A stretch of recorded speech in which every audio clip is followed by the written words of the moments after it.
श्री शिवाय नमस्तुभ्यम। आप सभी को श्रवण मास के 19वें दिन की ढेरों शुभकामनाएं।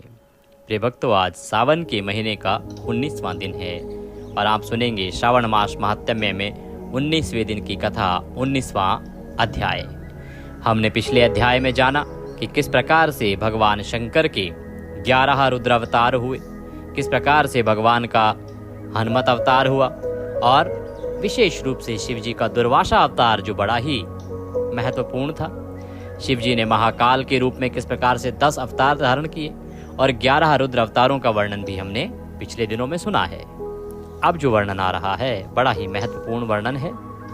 इसमें शिव जी के पिप्पलाद अवतार के प्रसंग में देवताओं की दधीची मुनि से अस्थि याचना बड़ा ही उत्तम प्रसंग है, जिसे आप आज सुनेंगे और यह अत्यधिक कल्याणकारी भी है। शास्त्र कहते हैं कि इसका श्रवण करने मात्र से ही मनुष्य के सभी पाप नष्ट हो जाते हैं, उसके जीवन के सभी संकट दूर हो जाते हैं। इसीलिए आज के दिन आपको अवश्य ही सुनना चाहिए ये आज का अध्याय। श्रवण मास महात्म्य में यूं तो प्रतिदिन सुनने वाले का कल्याण अवश्य होता है, परंतु कुछ वृतांत ऐसे आते हैं भगवान शंकर के जो अत्यधिक उपयोगी और अत्यधिक पुण्यदायी होते हैं। उन्हीं में से आज का ये एक प्रसंग है। तो आज का अध्याय आरंभ करेंगे उससे पहले आपसे निवेदन है कि भगवान के पुराण का यह वीडियो है, भगवान के महात्म्य का यह वीडियो है, तो कृपया वीडियो को एक बार लाइक अवश्य कर दीजिएगा। भगवान शंकर की कृपा प्राप्त करने के लिए कमेंट बॉक्स में अवश्य लिखिएगा जय शिव शंकर या ओम नमः शिवाय। भगवान शंकर अवश्य ही प्रसन्न होंगे और उनकी कृपा से आपके सभी मनोरथ सिद्ध होंगे। आप देख रहे हैं देवभूमि ज्योतिष संस्थान का प्रतिष्ठित यूट्यूब चैनल देवभूमि धार्मिक। हम यहाँ पर सभी व्रत और त्योहारों की सही शास्त्रीय जानकारी प्रदान करते हैं। ज्योतिष शास्त्र और पंचांग के आधार पर आपको बताते हैं कि कौन सी तिथि कब है, व्रत आदि कब करना है, कैसे करना है, क्या विधि है, क्या नियम है। यदि आप सभी व्रत और त्योहारों की सही शास्त्रीय जानकारी प्राप्त करते रहना चाहते हैं तो कृपया चैनल को अभी सब्सक्राइब कीजिए और बेल आइकन को प्रेस कीजिए। जब आप सब्सक्राइब का बटन दबाएंगे तो वहाँ एक घंटी का निशान दिखाई देगा, उसको अवश्य प्रेस कीजिएगा, तभी आपको हमारे सारे वीडियो प्राप्त होंगे, अन्यथा आपसे जानकारी छूट जाएगी। आइए प्रिय भक्तों, अब आरंभ करते हैं आज का अध्याय। सर्वप्रथम पूज्य गुरुदेव के चरणों की वंदना करते हैं। गुरुर् ब्रह्मा गुरुर्विष्णु गुरुर्देव महेश्वरः, गुरुर् साक्षात् परब्रह्म तस्मै श्री गुरुवे नमः। बोलिए गुरुदेव महाराज की जय। माँ सरस्वती के चरणों की वंदना करते हैं। या देवी सर्वभूतेषु माँ सरस्वती रूपेण संस्थिता, नमस्तस्यै नमस्तस्यै नमस्तस्यै नमो नमः। बोलिए सरस्वती महारानी की जय। प्रथम पूज्य गणेश जी महाराज के चरणों की वंदना करते हैं। बोलिए गजानन गणेश जी महाराज की जय। बोलिए श्री श्रवण मास की जय। बोलिए श्रवण मास महात्म्य की जय। बोलिए सब संगत की जय। आप सभी दर्शकों को, आप सभी श्रोतागण को मेरा नमस्कार।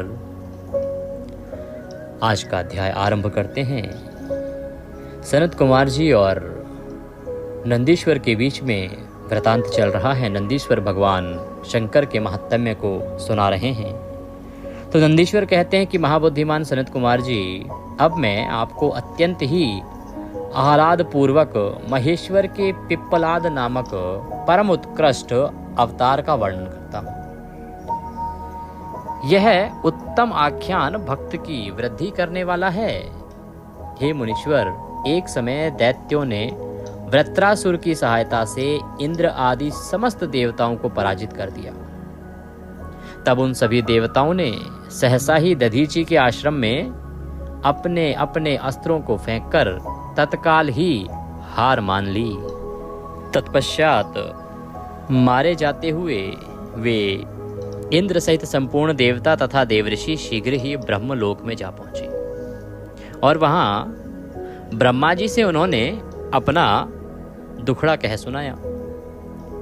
देवताओं का ये कथन सुनकर लोक पितामह ब्रह्मा ने सारा रहस्य यथार्थ पूर्वक प्रकट कर दिया कि यह सब त्वष्टा की करतूत है।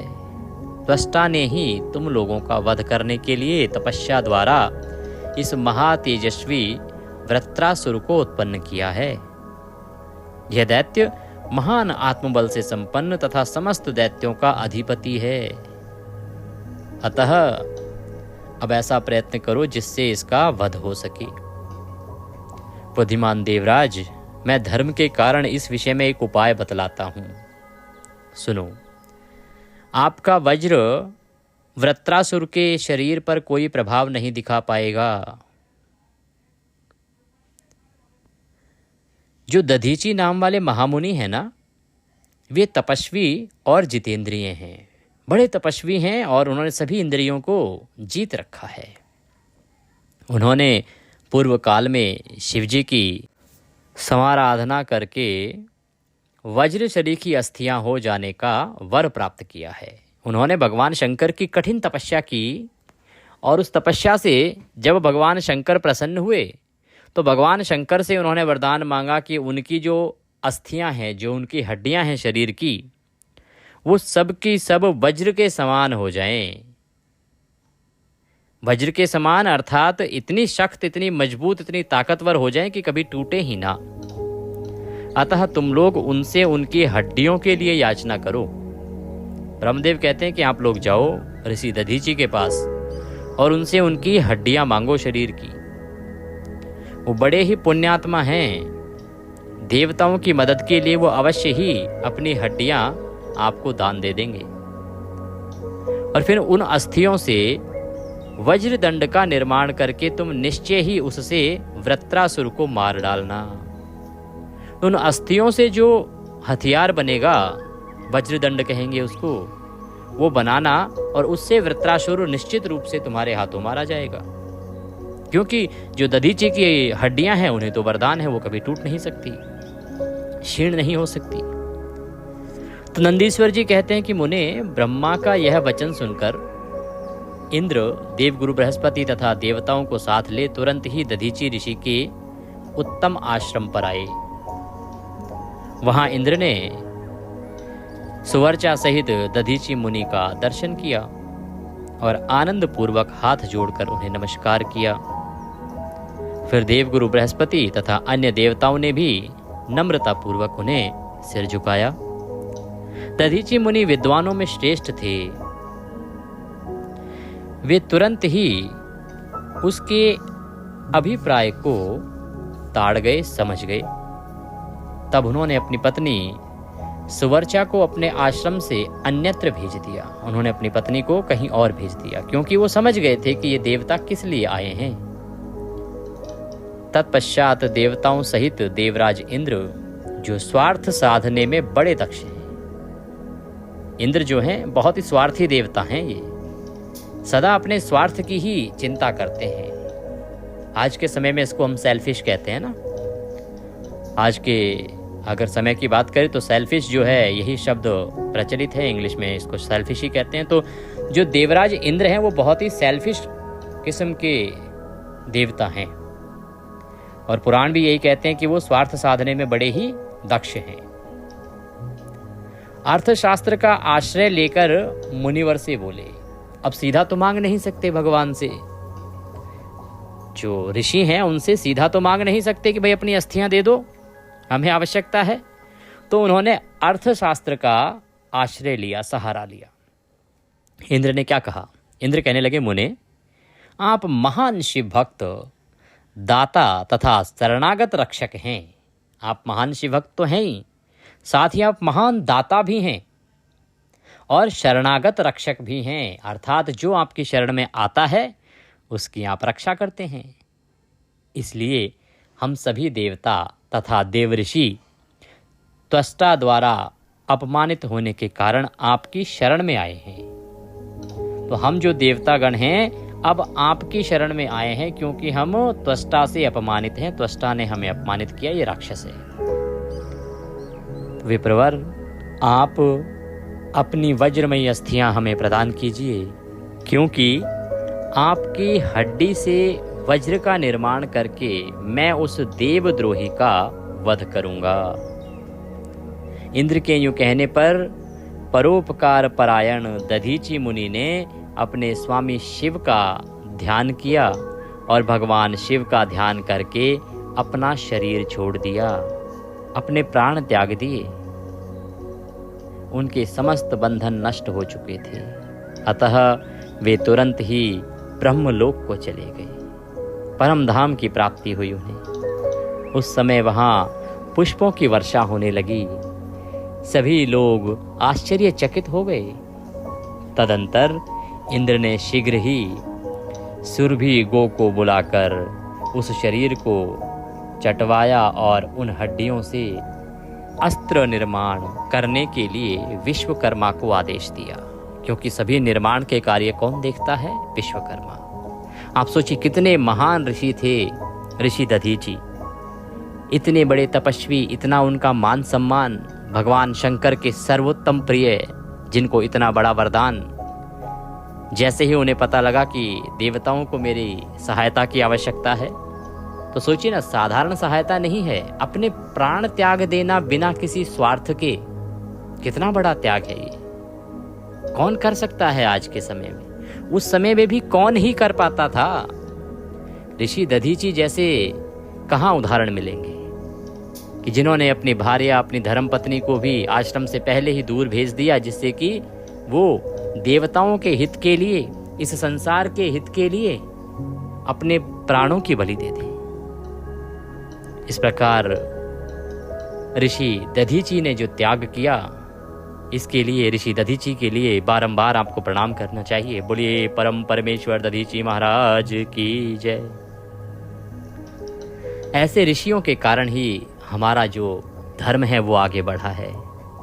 हमारी सृष्टि जो चल पा रही है वो ऐसे महान ऋषियों के कारण ही चल पा रही है। तो इस प्रकार से विश्वकर्मा को जब आदेश दिया इंद्र ने, तो इंद्र की आज्ञा पाकर विश्वकर्मा ने शिवजी के तेज से सुदृढ़ हुई मुनि की वज्रमयी हड्डियों से संपूर्ण अस्त्रों की कल्पना की।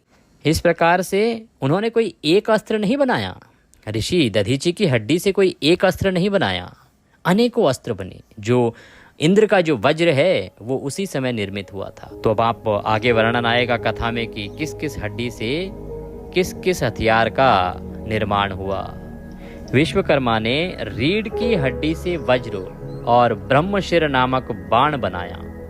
रीढ़ की हड्डी से दो अस्त्र बन गए, एक इंद्र के पास जो वज्र है वह बना, और दूसरा ब्रह्मशिर नामक एक बाण बनाया गया, तथा अन्य अस्थियों से अन्य बहुत से अस्त्रों का निर्माण किया।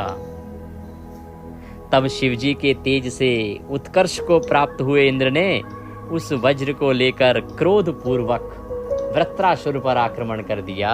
तब शिवजी के तेज से उत्कर्ष को प्राप्त हुए इंद्र ने उस वज्र को लेकर क्रोध पूर्वक वृत्रासुर पर आक्रमण किया, ठीक उसी तरह जैसे रुद्र ने यमराज पर धावा किया था। फिर तो कवच आदि से भली भांति सुरक्षित हुए इंद्र ने तुरंत ही पराक्रम प्रकट करके उस वज्र द्वारा वृत्रासुर के पर्वत शिखर सरी के सिर को काट गिराया। तात उस समय स्वर्गवासियों ने महान विजयोत्सव मनाया। इंद्र पर पुष्पों की वृष्टि होने लगी और सभी देवता उनकी स्तुति करने लगे। तदंतर महान आत्मबल से संपन्न दधीची मुनि की पतिव्रता पत्नी सुवर्चा पति के आज्ञा अनुसार अपने आश्रम के भीतर गई। वहां देवताओं के लिए पति को मरा हुआ जानकर वह देवताओं को श्राप देते हुए बोली। इस प्रकार से अब इंद्र, क्योंकि उनको एक हथियार मिल गया था और उसको, अब आपको समझिए कि किसी व्यक्ति को पता हो कि वह इसके दम पर किसी को भी मार सकता है, तो उसमें तो आत्मबल बढ़ जाएगा। तो दोहरे आत्मबल के साथ उसने आक्रमण किया और इस प्रकार से वृत्रासुर का वध कर दिया। तदोपरांत जो ऋषि दधीची की पत्नी हैं वो आश्रम वापस आती हैं।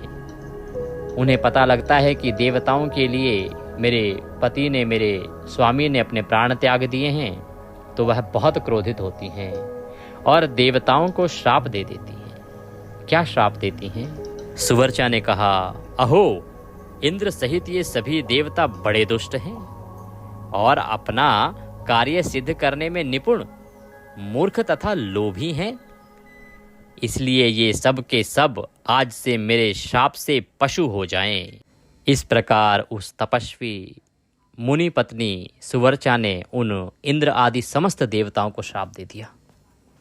तत्पश्चात उस पतिव्रता ने पति लोक में जाने का विचार किया।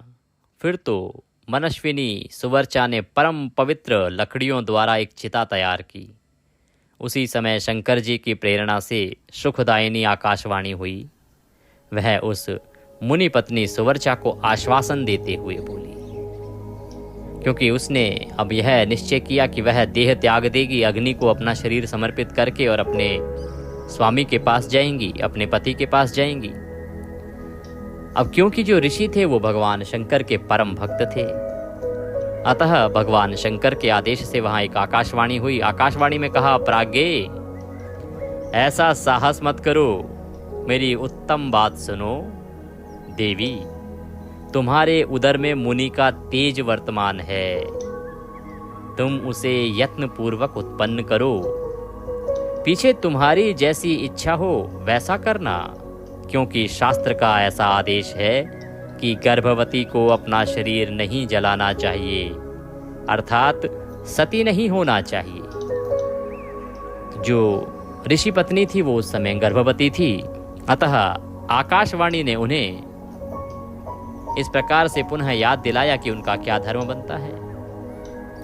तो नंदीश्वर जी कहते हैं कि मुनीश्वर यूं कहकर वह आकाशवाणी उपराम हो गई, अर्थात पूर्ण हो गई। उसे सुनकर वह मुनि पत्नी क्षण भर के लिए विस्मय में पड़ गई, सोच में पड़ गई कि क्या करे।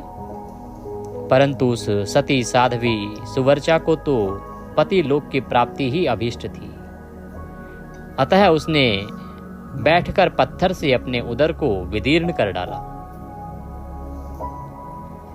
वो अपने पति से इतना प्रेम करती थी कि उन्हें तनिक भी इसका दुख नहीं था कि उनके उदर में कोई शिशु है, उसका क्या होगा।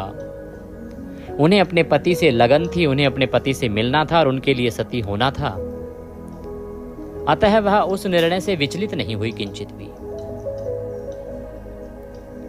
और इस प्रकार से क्या हुआ कि उन्होंने अपने उदर से, अर्थात अपने पेट से, पेट को जो है ना विदीर्ण कर डाला, फाड़ दिया, और उससे जो ऋषि का गर्भ था, दधीचि का वो जो गर्भ था, उसे बाहर निकाल दिया। क्योंकि आकाशवाणी ने कहा था कि गर्भस्थ शिशु को जलाना नहीं चाहिए, अतः उसने उसे बाहर निकाल दिया।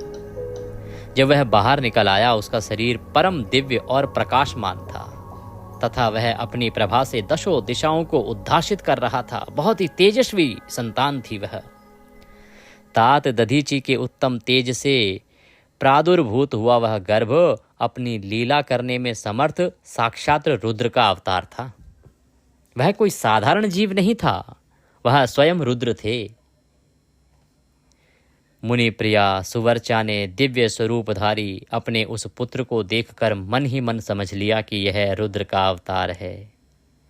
फिर तो वह महासाध्वी परमानंद मग्न हो गई और शीघ्र ही उसे नमस्कार करके उसकी स्तुति करने लगी। मुनीश्वर, उसने उस स्वरूप को अपने हृदय में धारण कर लिया।